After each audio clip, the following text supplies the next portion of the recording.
And then I would move House Article 22, Sections 1, 3 through 9, and 11 as amended. All in favor say aye. Aye. Aye. Opposed? That doesn't legalize marijuana. We just didn't do that, did we? Okay. Oh, are you kidding? Of course you have. No. It's all in the fine Just kidding. print. Okay. Just kidding. Next. We'll do that next, okay? But they can't do it next because no, they already did. That's what they did. They effectively, in limited ways, legalized marijuana because that guy and other Republicans did what basically all Americans do, not read. Given the opportunity, reading is fundamental, it turns out, including in legislation.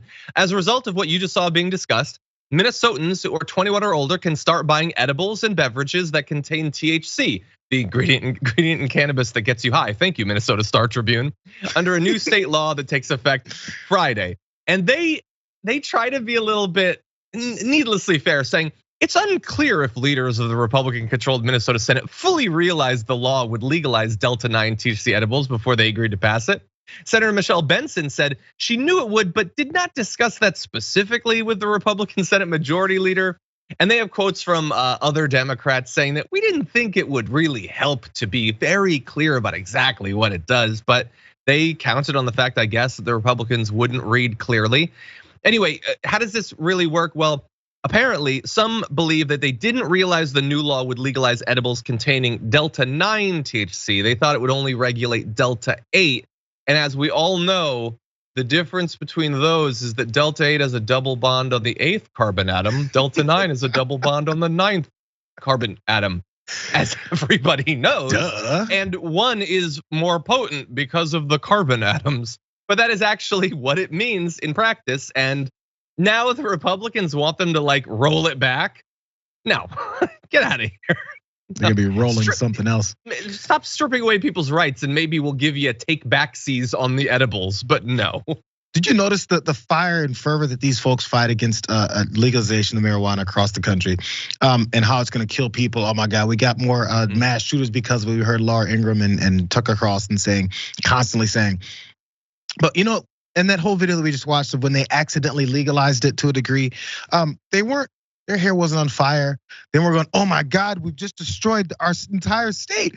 We've just allowed some small form of THC to be ingested by people who are adults and do what the hell they want with their lives. Oh my God, it's gonna be the end of Christianity in the country as we know it. They didn't say any of that stuff. They chuckled and said, oh, maybe we did. Oh, my bad. Oh, we'll get it next time.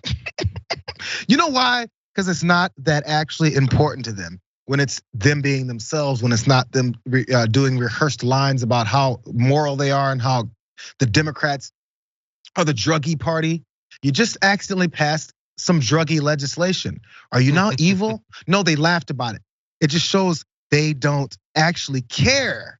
It's all political positioning. It's all it is. And it's the same with abortion rights and all the rest of that stuff. Exactly. It's political positioning.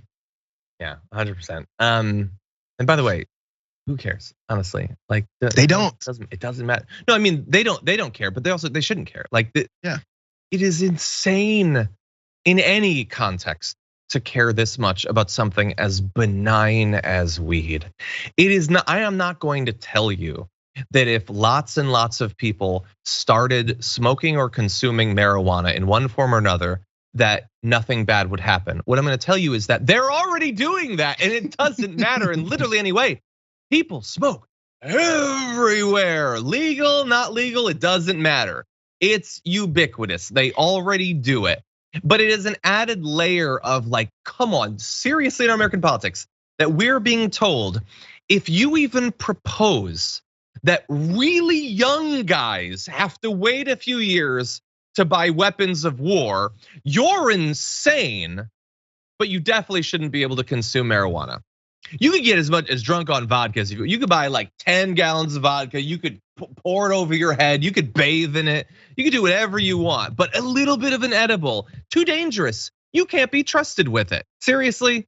But a lot of Republicans accept that. No rational, sane person accepts those two arguments coming at them simultaneously, but many Republicans do.